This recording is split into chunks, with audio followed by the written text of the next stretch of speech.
And let's just all start pretending that we don't know what the loudest premiere of the season is, because we all know that I could call it a sitcom. I guess it's so awesome, it's so amazing, it's ridiculous. So you watch them, but you know that they're like not really good. Hey guys, what's going on?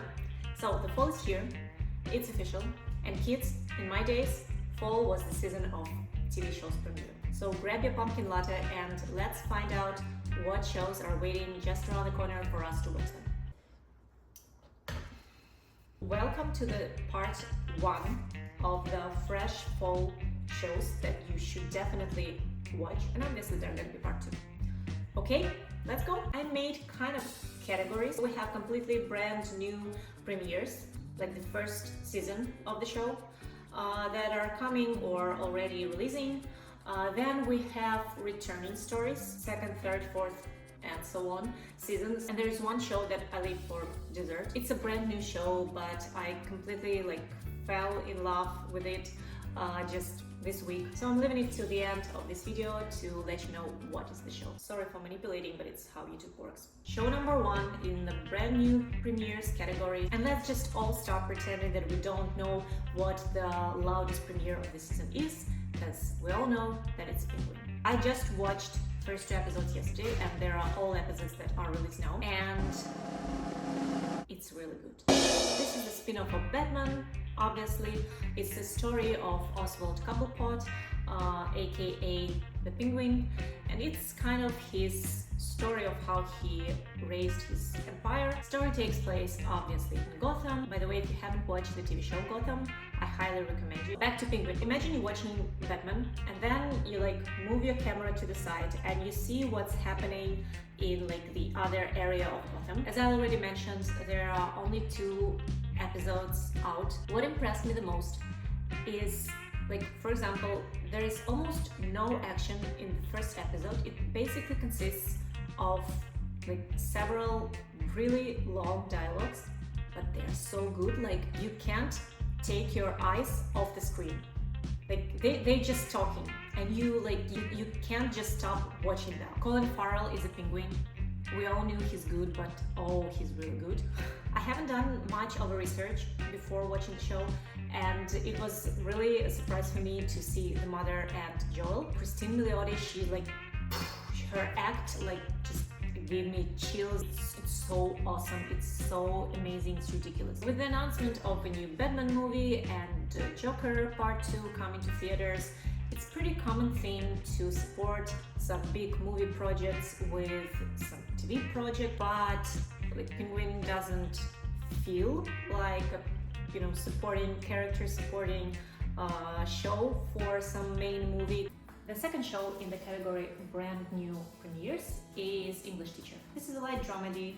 It's the story of how you probably already guessed, English teacher in the high school. It's not super funny, but it has jokes, and it's not super dramatic, but it has some depth and character development and drama. So if you are into the blend of humor and depth, this is your choice. There are only 8 episodes in season 1. It premiered on September 2024, and there are still 2 episodes to be aired by this moment. So go check it out and let me know in the comments if you like it. Okay, now we have returning stories. We have 3 shows here, and first is an Apple Plus TV show, which is Slow Horses. Why should you watch it? Well, does name Gary Oldman tell you something? Yeah, Gary Oldman is in it, so this should be enough for you to turn it on and watch. It's 4th season, which also should tell you something about the quality of the show. It's packed with tension and dry humor and unexpected plot twists and spies and complicated cases and office politics and Gary Oldman. And as a bonus, they speak with English accent, if this is something you're into. Guys, so the number of views of my videos is raising with each video, and I can't even express how happy I am about it, but the number of subscribers is not relevant to the number of views. So maybe let's try to match those numbers by pressing the subscribe button. What do you think? Okay, so let's go back to the shows. The next show is much lighter. Basically, it's a comedy. I could call it a sitcom, I guess, because Basically, they don't do those sitcoms that we know and love from the 90s. Sitcoms now look more or less like this. So, Shrinking, starring Indiana Jones and Marshall, aka Harrison Ford and Jason Segel, who are in this show father and son. So one of the storylines is father-son relationship. And this fall, the second season is going to be out. And the first season was about friends and colleagues of like a therapy center, medical center, where they help their patients sometimes in an unusual way. Basically, the story starts with Jason Segel character starting to break the rules of therapy and telling his patients exactly what he thinks. Go and figure out your shit, stop morning round, stuff like that.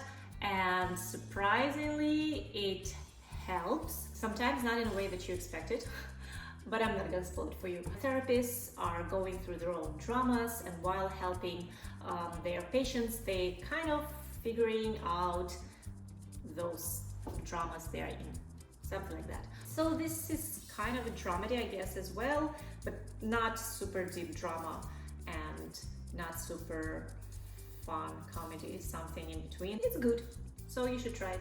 We have one more TV show in the category of returning stories, and this is the third season of Lincoln Lawyer.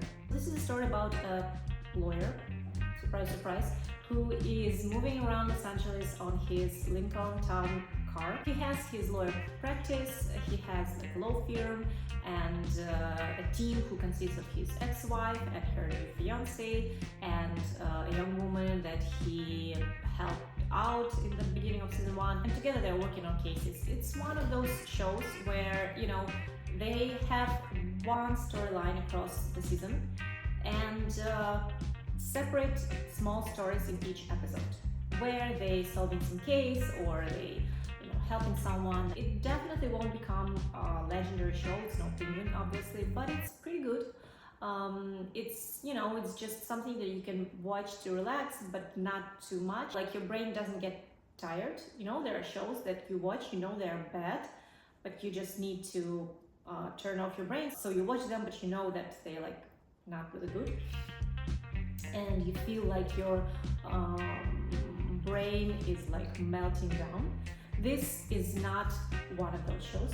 This one is good, but just not super high level show. Okay, so we finally arrived to this one show that is in my something special category. The show that I fell in love with this week. It's brand new as well, but it really made me feel things. She makes me feel things. She makes all of us feel things! So I just wanted it to stand out. So the show is Nobody Wants This. We have Kristen Bell, who is funny as usual and really smart and just really cool.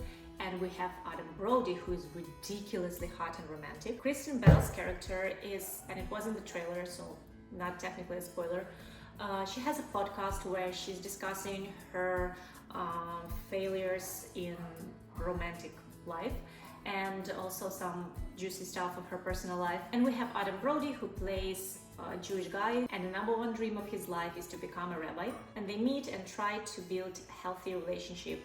And of course, considering what they both are doing in their lives and who they are, there are obstacles that of course come in the way. And what I loved about it also is that it's like one of those coming of age dramas where you watch, you know, like teenagers fall in love and feel all these feelings and butterflies, but like you can't exactly relate because you're not a teen anymore. But in this case, you can actually relate completely because this is a story about adults and they have their adults problems that are not based on hormones. So and they really trying to build healthy relationship, and I completely love it. There are only 10 episodes. They're all out now, so just, you know, go to Netflix and spend your weekend with the show because it's worth it. So this was the part 1 of the fall shows, and in a week from now, hopefully I will make the post-production. I will share with you the part 2 where we're going to talk about 5 or 6 more TV shows. And let me know in the comments, what shows do you love, what of the above decided to watch, or maybe you're not into those, or maybe you know something that I don't. Like a video or a couple of videos ago, I found out that there was another season to a TV show that I really loved and somehow I missed it. So I really appreciate you sharing. Thanks for watching. Go check my other videos and see you in the next one.